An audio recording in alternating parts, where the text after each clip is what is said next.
और अब बात दिल्ली एनसीआर की। देखिए, दिवाली के बाद से ही दिल्ली एनसीआर में रहने वालों का जहरीली हवा से दम घुट रहा है। दिल्ली के कई इलाकों में AQI लेवल 400 के पार पहुंच गया है। बिना स्मोकिंग किए ही दिल्ली एनसीआर में रहने वाले 20 से 24 सिगरेट के बराबर फेफड़े में जहरीली धुआं खींच रहे हैं। एक रिपोर्ट के जरिए आप देखिए कि दिल्ली एनसीआर के हालात इस वक्त हैं क्या।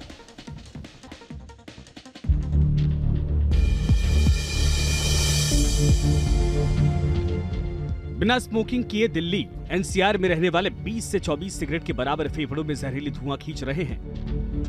दिवाली के बाद से दिल्ली के कई इलाकों में हवा इतनी जहरीली हो गई है कि सांस लेने का मतलब 20 से ज्यादा सिगरेट पी जाने के बराबर नुकसानदेह है। पहले हरियाणा और पंजाब के खेतों में जलाई जाने वाली पराली के धुएं ने दिल्ली के आसमान को ढक दिया था। जहरीली हवा से दिल्ली एनसीआर में रहने वाले लोगों की कई दिनों तक सांसें फूलने लगी थीं। दिवाली पर लोगों ने ऐसी आतिशबाजी की कि एक बार फिर दिल्ली स्मॉग की चादर ओढ़ ली। दिल्ली से लेकर एनसीआर के इलाके में रहने वाले लोगों का जहरीली हवा से दम घुटने लगा। दिवाली पर देश की राजधानी से लेकर एनसीआर में लोगों ने ऐसी आतिशबाजी की कि सब कुछ धुआं धुआं नजर आ रहा है। घर से बाहर निकलते ही बच्चे और बुजुर्गों के साथ हर इंसान का दम घुटने लगा है। स्मॉग से बचने के लिए लोग चेहरे पर मास्क लगाकर बाहर निकल रहे हैं, लेकिन हवा में ऐसा जहर कि दिवाली के बाद से ही प्रदूषण का लेवल बढ़ता ही जा रहा है। दिल्ली के 17 इलाके सरकार के लिए सरदर्द बनते जा रहे हैं। वायु प्रदूषण की वजह से हवा जहरीली बन चुकी है, जहां का AQI 400 के पार पहुंच चुका है। दिल्ली का नेहरू नगर सबसे अधिक प्रदूषित रहा, जहां AQI 450 दर्ज किया गया। जहांगीरपुरी में 432 तो दिल्ली में सबसे कम प्रदूषित क्षेत्र दिलशाद गार्डन में AQI लेवल 303 दर्ज किया गया।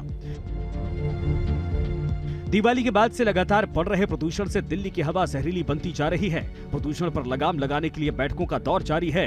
दिल्ली में एयर क्वालिटी इंडेक्स 400 के पार पहुंचने पर दिल्ली के पर्यावरण मंत्री गोपाल राय ने बयान दिया कि अगले 2 से 3 दिन राहत मिलने की कोई उम्मीद नहीं है।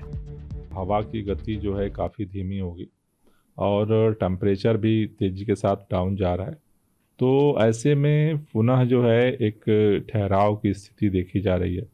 और अभी ऐसा अनुमान है कि अगले 2-3 दिनों तक जो है वो हवा की स्थिति जो है वो इसी तरह से रहेगी। ऐसे में जो धुआं दिवाली के बाद उठा था वो अभी स्टोरेज है, तो अभी ऐसा लग रहा है कि 2-3 दिनों तक अभी यथास्थिति बनी रहेगी। दिल्ली एनसीआर के लोगों की सारी उम्मीदें एक बार फिर से बारिश पर टिकी हैं। दिल्ली में कृत्रिम बारिश और ऑड इवन नियम लागू करने की चर्चा भी जारी है। Team news nation.